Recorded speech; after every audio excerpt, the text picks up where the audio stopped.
Ladies and gentlemen, welcome to the Bullpen.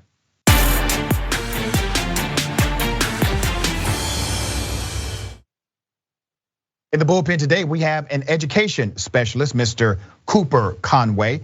Commentator Young voices, this should be an interesting discussion. We're gonna chop it up about policy as it relates to K-12 education. Mr. Conway, good to have you on the show. How are you? I'm doing great. Thank you so much for having me. It's an honor.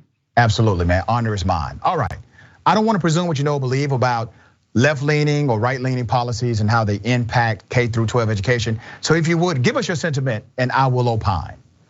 Yeah, basically for me on the right, I'm mostly a big proponent of school choice. And that's really allowing students and families to be able to choose an education that works best for them, whether that's a public school, a private school, a charter school, micro school, homeschools. There's just a litany of options right now and they seem to be growing every day because we know that one size does not fit all and that every child is different. So that's kind of my gist to how we should move forward when we're approaching the education system.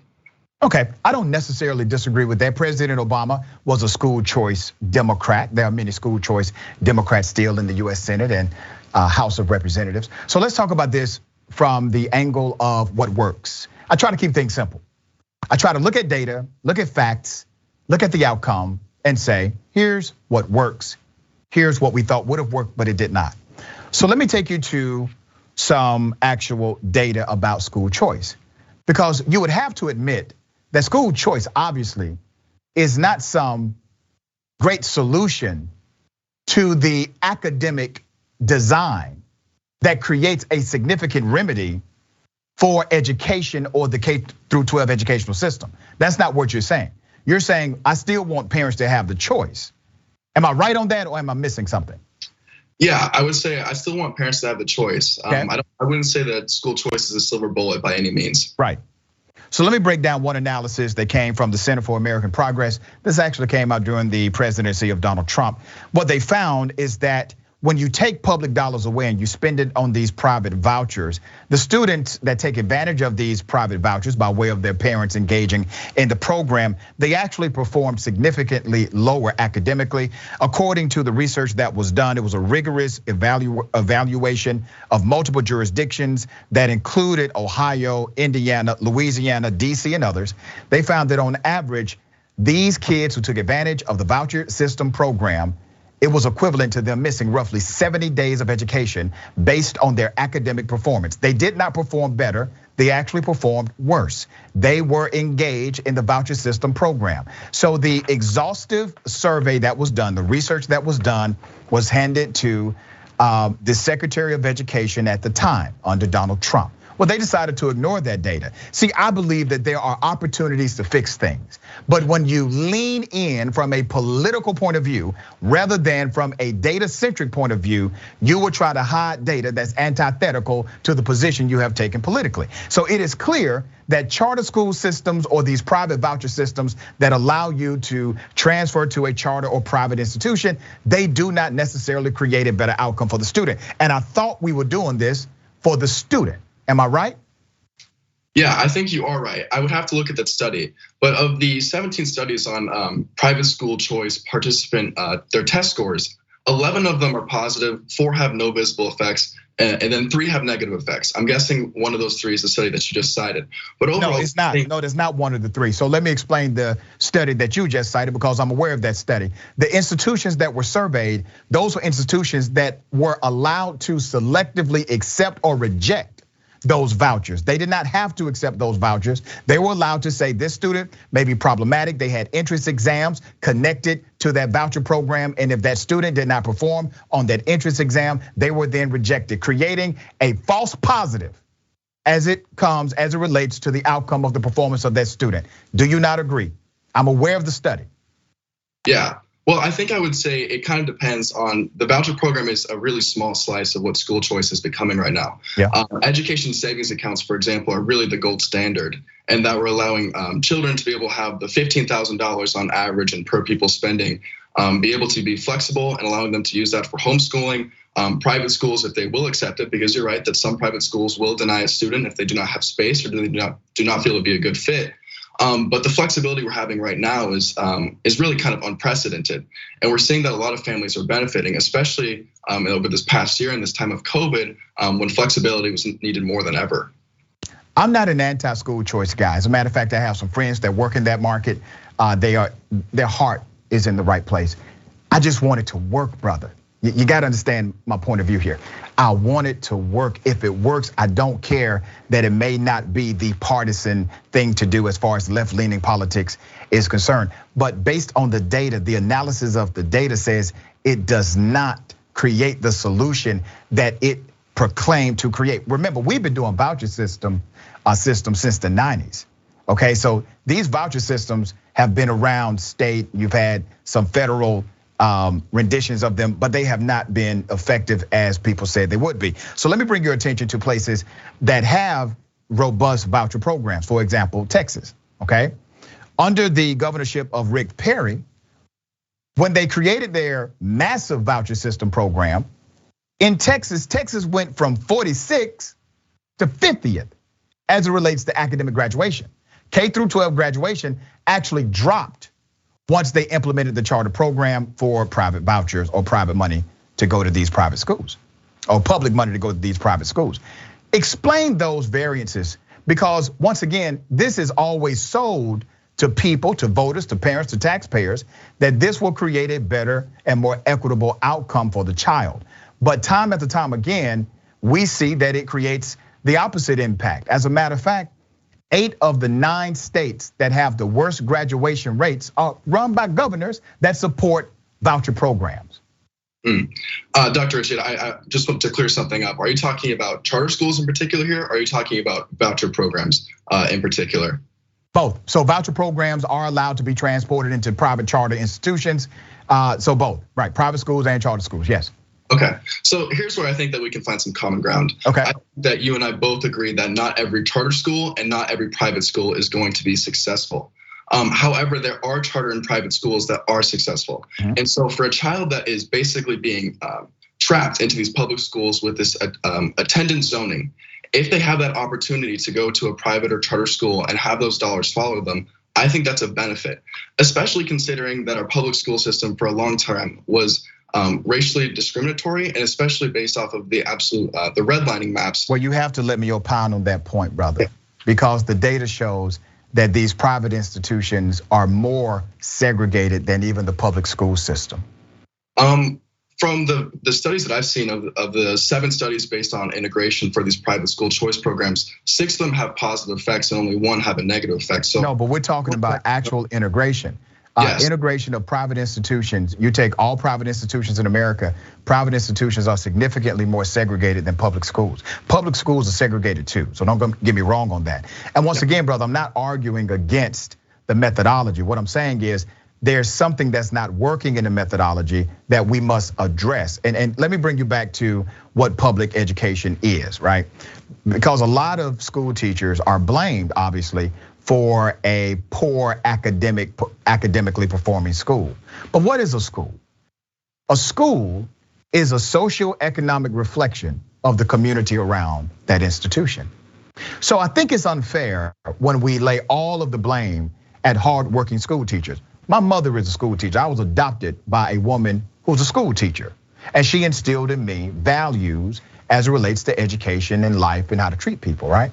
So that school I came from was considered to be a low performing school, right? That school was simply the reflection of the community.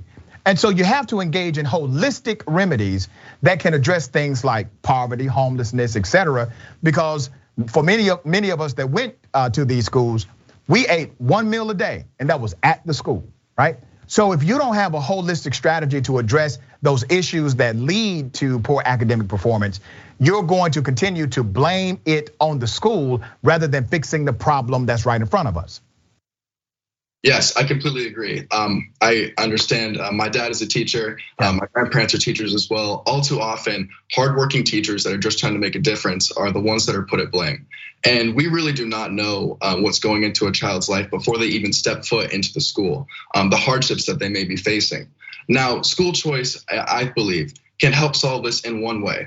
is that if we take the average per pupil spending, which is around $15,000, and say there's a single mother who is a teacher, but just can't seem to find a job right now or is just struggling, and she's a single mother of 3, and we give her the $45,000 to use to educate her child and homeschool them. The average cost for educating a child is around $600 to $1,200 based on studies, and we can give the rest of the money to that family, the mother, because she is the teacher and she's being employed. So we can also help create a job, and in one way, that can really help a family kind of break this gap. But you make some assumptions here, my dear brother, and one of the assumptions you make is that that mother wants to be a teacher. That's an assumption, and I would not make that assumption as it relates to policy. That would be a massive policy directive. Obviously, the majority of parents would not take advantage of that policy directive because their career is not teaching. All right, so you understand the policy doesn't impact the whole. I'm looking for policies that impact the whole. You and I agree that there are methodologies in education, such as elements of school choice, that can be beneficial if the execution is proper. But we have failed on the execution part of it, dear brother, and we have decided to create debate and argumentation on the thing itself, rather than making sure the thing works. Once again, reverse engineer the data. The outcomes do not suggest that these private voucher systems give our students a better academic outcome. That's the data. I don't know if I necessarily would say that it's true in totality. And I would also say that we shouldn't be looking at just test scores and measuring the success of these programs. Well, my studies are saying that the educational attainment and the success of the test scores for students in the private school choice programs is successful and mostly positive. I can also point to that once these programs are put in place, that public school students where these private school choice programs are put into place, their test scores go up as well, even if they aren't directly participating in the program.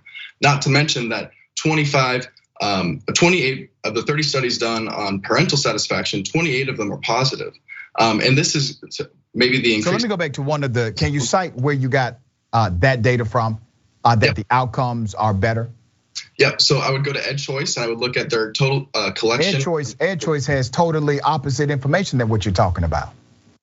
I have it right here, the overall effects of private school choice programs. Yeah, but EdChoice publishes totally antithetical information of what you're promoting right here.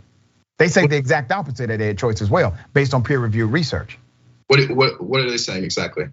That the outcomes are not significantly higher, and in many cases, they're actually lower. I just read one to you that showed that the voucher system program, based on the analysis of DC, Louisiana, Indiana, Ohio, showed that those students performed academically worse with that voucher program, and it was the equivalent of almost 70 days out of traditional high school learning. And the element that we haven't even discussed is the fact that the voucher program, that's taxpayer money. That taxpayer money is then taken out of a school system that you and I both agree is already underperforming and really needs the resources to continue to elevate the academic prowess of these children. Now we create a program to take more money away from those institutions and leaving the majority, 92%, leaving 92% of those public school children without proper funding. Because in the best case scenario, only 8% of students will qualify for the voucher program. So let's say if they max it out, you take out 8% of the students, you have now defunded that program by 30%, you have left 92% of those students there that cannot get out of that situation. You have defunded them, and now they're in a worse overall situation. The policy has created winners and a massive amount of losers, right? I think I would push back on that a little bit, as I would ask you, what is the proper amount of funding for education? Since 1960, per pupil spending adjusted for inflation has gone up 280%. Okay. Now, this hasn't reached all children equitably. I would be the first to admit that, actually, just because of certain funding systems that I think are outdated in our system. But also, I still think that the effects of these private school choice programs are having mostly positive effects on these public school students, as we're seeing in their increased and positive affected test scores. But then I would also come back to you, Dr. Ritchie, and ask, why are these students wanting to leave these public schools so much? Well, many times it's the parent. And so let's look at this for what it is. Those schools are reflections of that local environment. And there are many people looking for answers, brother. And yes, that is an answer. It just isn't effective policy-wise. We're talking about statistical outcomes. Another answer is to make sure we hyper-focus on some of the problematic elements that lead to the dysfunction in academic performance. Those are, to me, touch points and focus areas that are now we are distracted from because of the debate about school choice. School choice is a plethora, all right? It includes charter system, it includes private vouchers, it also includes homeschooling. But I think school choice should include a massive focus on doing what needs to be done through, I don't care, a SWOT analysis, an comprehensive educational study to say, what is the disconnect between our students and the curriculum we are teaching? Why do we not fund programs that could actually find the root of the problem? And you can't say the challenge is the same because challenges are different per district. But we don't have federal programs nor state agencies that are willing to be thoughtful enough to do an exhaustive review of those local schools to find out where's the disconnect. Instead, we create these policies that show outcomes do not massively change. And for many of these students, they are simply underperforming when they go to the next level. And remember, brother, these private schools are rejecting some of the students that need the education the most. And at the end of the day, you still have not solved the problem for the majority of the students. Even in the best application of the voucher program does not work, is not available, does not have the capacity to allow 100% of the students to participate. It is a flawed document because it doesn't solve the actual problem. I think I would respond to that and say that our public education system for a long time has not exactly innovated. And I would say that school choice, one of the main proponents of it is that it allows for innovation within the system. And so charter schools, for example, are a great example of this. And that New York charter schools, once they're created, have a major wait list right now. But Dr. Tom Sowell in his recent book looked at 23,000 students who are in charter schools that are actually within the same building of public schools. And he finds that the educational gap is absolutely squashed by these charter schools because of different innovations that they're promoting, whether that be curriculum design or discipline within the students. And I think that is something that the innovation that school choice provides is a model that can speak to the problems that you're talking about with our public. And I actually like that angle of charter school systems. And one thing about the good doctor that he also admitted is that these school systems have the ability to be more selective. And you have to weigh that into the variables. He did weigh that into the variables because if you fail at attendance, if you do not have parent participation, those charter schools can kick that student out. Public schools do not have the luxury to do that. Once again, we're back to the actual problem. How do you create a policy that works for at least most of the students? Because the policy of the voucher system at best can only work for 8% of the students in that district. That's not a solution, brother. Well, I think what you're saying there is once again why I'm such a proponent of the ESAs and really expanding that to every single child, no matter their background, no matter their district, no matter their area, so that they have more access. And then also, and I'm actually in support of that, by the way. I am in support of an educational fund for parental distribution if they choose to. And I think as you were saying with Dr. Sowell in terms of them being selective, is that a lot of the selection is parents are looking for other options. And so some parents aren't necessarily informed. And I think that's something that the school choice movement can be better at in terms of informing parents to the options that they have. So parents who might be looking for them can access them. Yeah, so we can agree. We are both pro-choice as it relates to education. I simply am submitting to you that we have to reverse engineer what the outcomes have been and figure out what the disconnect is, because even with a massive pro-choice dynamic, we're still not getting the hyper academic outcomes we were told this would bring. Brother, I appreciate you coming on the program. You can come back anytime. Thank you. It's an honor to talk to you.